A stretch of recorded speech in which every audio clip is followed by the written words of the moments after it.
আজকের নতুন পুরাতন এলসি পেঁয়াজ এবং অপরদিকে মুড়ি কাটা পেঁয়াজের দরদাম আমরা জানিয়ে দিব। সরাসরি আমরা আসলে যুক্ত হচ্ছে যে ব্যবসায়িক বসে আছেন আজকের বাজার তালিকা জানিয়ে দেওয়ার জন্য। আজকের বাজার তালিকা জানিয়ে দিব। আসসালামু আলাইকুম। ওয়ালাইকুম আসসালাম।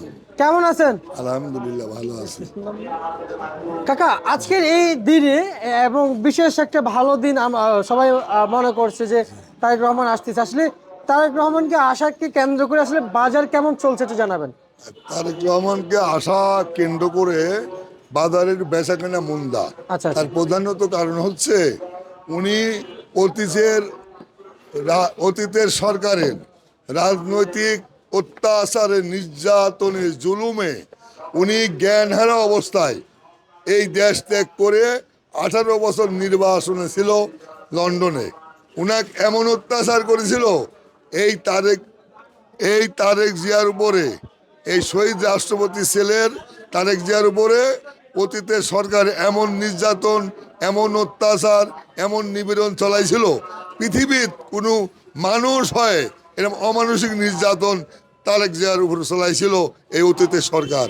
তাই উনি অজ্ঞান অবস্থায় লন্ডনে চিকিৎসার জন্য গিয়েছিল, আর 18 বছর লন্ডনে অবস্থান করতেছে, বুঝলেন। উনি এই যে অমানসিক নির্যাতন, অত্যাচারে নির্বৃত্ত হয়ে, মানে যে জ্ঞানেরা হয়ে লন্ডনে আশ্রয় নিয়েছিল, ওনার চিকিৎসা পায় ছয়েন আল্লাহ ওনাকে হিফাজত করেন বলে বেঁচে আছে। যার জন্য আজকে 18 বছর নির্বাসনের থেকে উনি আজকে ঢাকা ল্যান্ড করলো। আমিও গেছিলাম মানুষের ভিড়ে, আমি গতকালকে গেছিলাম, গতকাল যায়ও 300 ফিট রাস্তার কাছাকাছি পৌঁছাতে পারি নাই, মানুষের ভিড়ে অসুস্থ মানুষ, আর যাইতে পারিনি, আমি ফিরে চলে আসছি। যাই হোক, আপনার সাথে এইসব কথা আর না বাড়া, তবে ওনার পিতা ছিল, ওনার মাতা ছিল দেশপ্রেমিক, জাতিক ভালোবাসতো, দেশে ভালোবাসতো, মাটিকে ভালোবাসতো। ওনার পিতা শহীদ রাষ্ট্রপতি এই দেশের মাটিতে কৃষি বিপ্লব ঘটানোর জন্য চেষ্টা করেছিল। অত্যন্ত পরিতাপের বিষয়, দুঃখের বিষয়, আততার হাতে উনি চিটাগাং সার্কিট হাউসে নিহত হয়েছিলেন। যার জন্য এই দেশে কৃষি বিপ্লব আর হই নাই, আর হতে দিই নাই। খালেদা জিয়া একবার উদ্যোগ নিয়েছিল,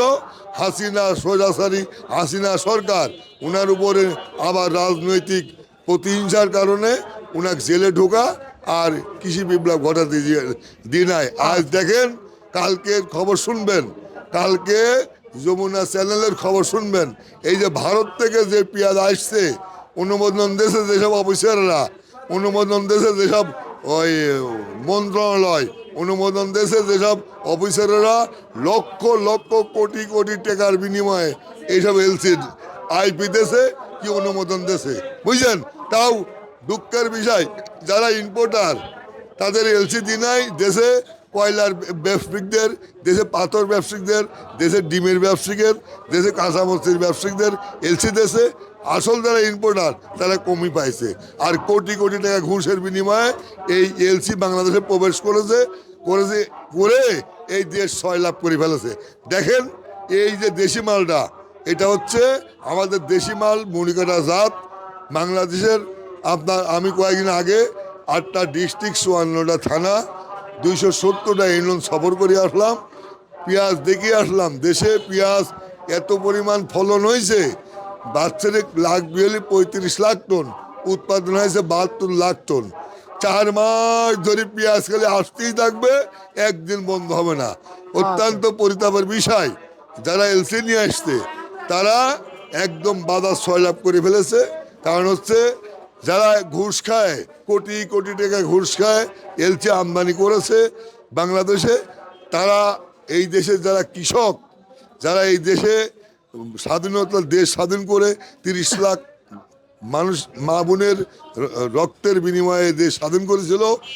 আপনার 54 বছর 9 মাস হয়, 11 দিন হলো।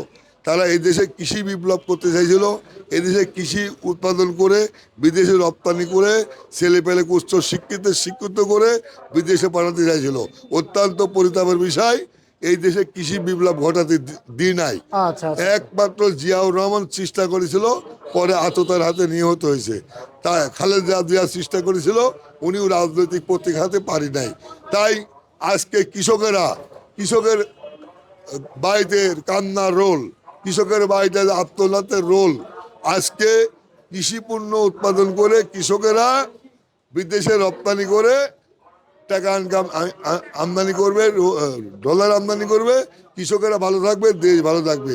এটা জাপান না যে শিল্পায়ন দেশ, এটা বাংলাদেশ কৃষি উন্নয়ন দেশ। সেই দেশে কৃষকের পাশে কেউ দাঁড়ায় না, কৃষকের পাশে সরকারও দাঁড়ায় না, যারা অফিসার আছে তারাও দাঁড়ায় না, যারা নেতা আছে তারাও যায় না। ভোটের আগে বলে যে আপনাদের পাশে দাঁড়াবো, আপনাদের পাশে দাঁড়া, আপনাদের এইবার আমরা ক্ষমতায় গেলে কৃষির বিপ্লব ঘটাবো, এই দেশের কৃষকের পাশে থাকবো, সারের দাম কমা দেবো, তেলের দাম কমা দেবো, ব্যাংকের লোনের ইন্টারেস্ট কমা দেবো, স্বল্প টাইমের মধ্যে আপনাদের লোন দেওয়া হবে, আপনারা কৃষি বিপ্লব ঘটাবেন। আচ্ছা। আদৌ ভোট নেওয়ার আগে অনেক কথাই বলে, অনেক বাটপারি কথাই বলে, ভোট নেওয়ার পরে একটা মন্ত্রী একটা এমপি কৃষকের পাশে দাঁড়ায় না, বুঝলেন? তাহলে বরঞ্চ কৃষকে কিভাবে চিপে খাইতে হবে, চিপে মারতে হবে, এইগুলি করে, কিন্তু কৃষকের পাশে দাঁড়ায় না। আচ্ছা আচ্ছা আচ্ছা। বুঝতে পারছি কাকা, তারেক রহমানকে আসলে আশাকে কেন্দ্র করে বলেছেন বাজারে চাহিদা কম রয়েছে। আসলে এই তারেক রহমান আসার আজকের এই দিনে আসলে পেঁয়াজের দাম কত করে চলছে এলসি? কি তারেক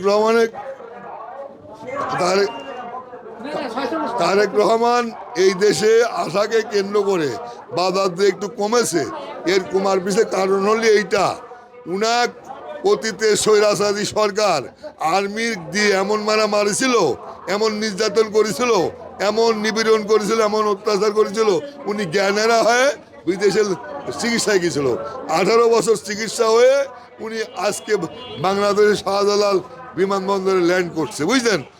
আজ গোটা দেশবাসী তার দেখতে গেছে, আমিও গেছিলাম, আমি মানুষের ভিড়ে অসুস্থ মানুষ ফেরত আসছি। আর উনার যে 18 বছর পর দেশে আসছে, এইগুলোর জন্য আপনার 70% মানুষ, বাংলাদেশে যত মানুষ আছে তার পুরুষ মানুষ 70% মানুষ তারেক জিয়াক রিসিভ করতে গেছে, কি ধন্যবাদ জানাতে গেছে, বুঝলেন?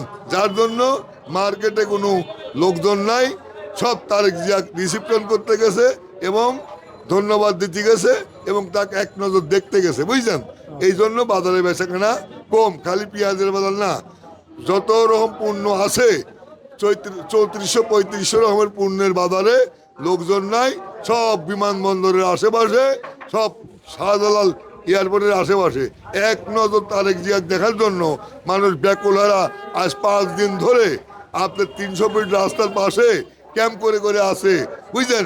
আজ 3 দিন ধরে 300 ফিট রাস্তার পিছে বিমানবন্দরের পাশে ক্যাম্প করে আছে তারেক জিয়াকে এক নজর দেখার জন্য।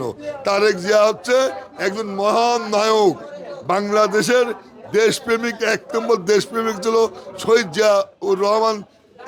উনি মারা যাওয়ার পরে উনি ছিল দেশের মহান নায়ক, তারই ছেলে তারেক জিয়া।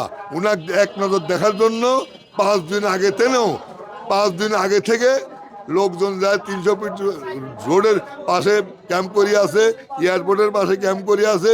এদিক লঞ্চ মনে হয় 200 লঞ্চ ফেলেছে সদরঘাটে।